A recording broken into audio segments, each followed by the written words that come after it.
Hi అండి, నమస్తే. Welcome back to ఈతరం రుచులు. ఈరోజు మనం కార్తీక మాసం స్పెషల్ అయిన ఉసిరికాయ పులిహోరని ఎలా తయారు చేయాలో చూద్దామండి. ఈ ఉసిరికాయలో విటమిన్ సి అనేది పుష్కలంగా ఉంటుందండి. ఒక్క మాటలో చెప్పాలంటే తల వెంట్రుకలు మొదలు కాలి గోళ్ళు వరకు కూడా మానవ శరీరానికి అద్భుతంగా ఉపయోగపడే సర్వరోగ నివారణి అండి. ఇన్ని ఔషధ గుణాలున్న ఉసిరికాయ పులిహోరని టేస్టీగా ఎంతో సులువుగా ఎలా తయారు చేసుకోవాలో చూద్దామండి. ఈ ఉసిరికాయ పులిహోరకి నేను ఇక్కడ 1/2 కేజీ బియ్యం తీసుకున్నానండి. 1 గ్లాస్ బియ్యానికి 6 ఉసిరికాయల్ని ఇలా కట్ చేసుకొని ఉంచుకోవాలి అండి.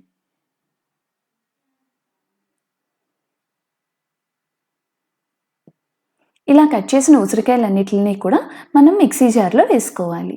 అందులో ఒక పచ్చిమిర్చి, తగినంత ఉప్పు, చిటికెడు పసుపు వేసి మొత్తాన్ని కూడా మనం మెత్తగా గ్రైండ్ చేసుకోవాలి అండి.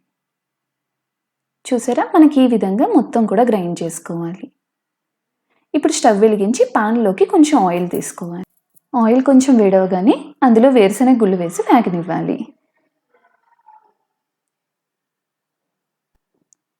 మనకు ఆ వేరుశనగ గుళ్ళు కొంచెం వేగగానే అందులో జీడిపప్పులను కూడా వేసి లైట్గా కలర్ చేంజ్ అయ్యే వరకు దోరగా వేగనివ్వాలి.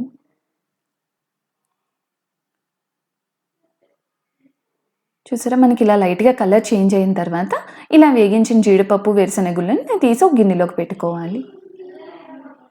ఇప్పుడు అదే పాన్లోకి పచ్చిమిర్చి, ఎండుమిర్చి వేసుకోవాలి. ఇది మన కారానికి తగ్గట్టుగా అడ్జస్ట్ చేసుకోవాలి.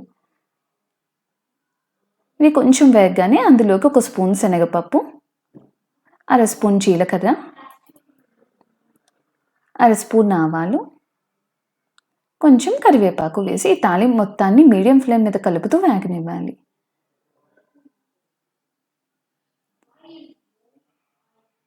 మనకి తాలింపు అంతా దోరగా వేగాక అప్పుడు మనం ఇందులో ముందుగా రెడీ చేసుకున్నాం కదా ఉసిరికాయ పేస్ట్ని వేసి వేగనివ్వాలి. మనకి ఉసిరికాయ పేస్ట్ అనేది ఎక్కువసేపు కాకుండా ఒక 3 to 4 minutes వేగితే సరిపోతుంది తాలింపులో. అందులోకి తగినంత ఉప్పు. ఆల్రెడీ మనం ఉసిరికాయ గ్రైండ్ చేసినప్పుడు ఉప్పు వేసాం కాబట్టి చూసి వేసుకోవాలి. ముందుగా వేగించిన వేరుశనగ గుళ్ళు, జీడిపప్పును వేసి మొత్తం తాలింపు మొత్తాన్ని 2 నిమిషాలు కలుపుతూ మీడియం ఫ్లేమ్ మీద వేగనివ్వాలి.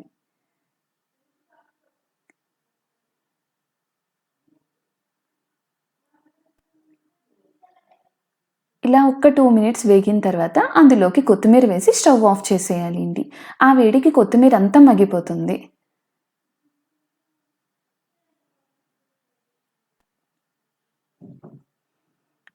మనం చివరిగా ఇందులో ఒక సగం చెక్క నిమ్మకాయ వేసుకోవాలి. ఇది ఆప్షనల్, నచ్చిన వాళ్ళు వేసుకోవచ్చు. ఇలా నిమ్మకాయ వేసుకోవడం వల్ల పిల్లలు కూడా ఇష్టంగా తింటారు. మనకు ఆ ఉసిరికాయ వగరు అనేది పూర్తిగా తెలియకుండా ఉంటుంది.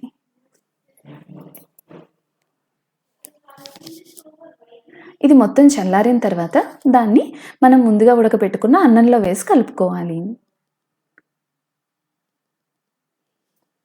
ఈ తాలింపు మొత్తాన్ని కూడా మనం అన్నంలో బాగా కలిసేలా కలుపుకోవాలి. జనరల్గా చాలామంది పిల్లల్లో తరచూ దగ్గు జలుబు చేస్తూ ఉంటాయి. అలాంటి పిల్లలకి ఉసిరికాయ పులిహోరని రెగ్యులర్గా పెడుతుంటే చాలా చేంజ్ కనబడుతుంది.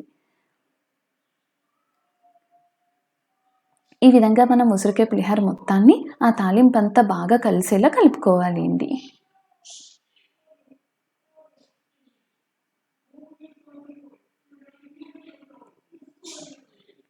ఇలా రెడీ అయిన ఉసిరికాయ పులిహోరని మనం మూత పెట్టి ఒక 5 నిమిషాలు పక్కన పెట్టుకోవాలి.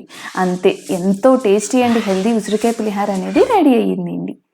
ఈ కార్తీక మాసంలో మీరు కూడా ఒక్కసారి ఈ ఉసిరికాయ పులిహోరని ట్రై చేసి ఎలా వచ్చిందో మా కామెంట్ సెక్షన్లో చెప్పండి. ఈ వీడియో కనుక మీకు నచ్చితే please like, share and subscribe ఈతరం రుచులు. Thank you for watching.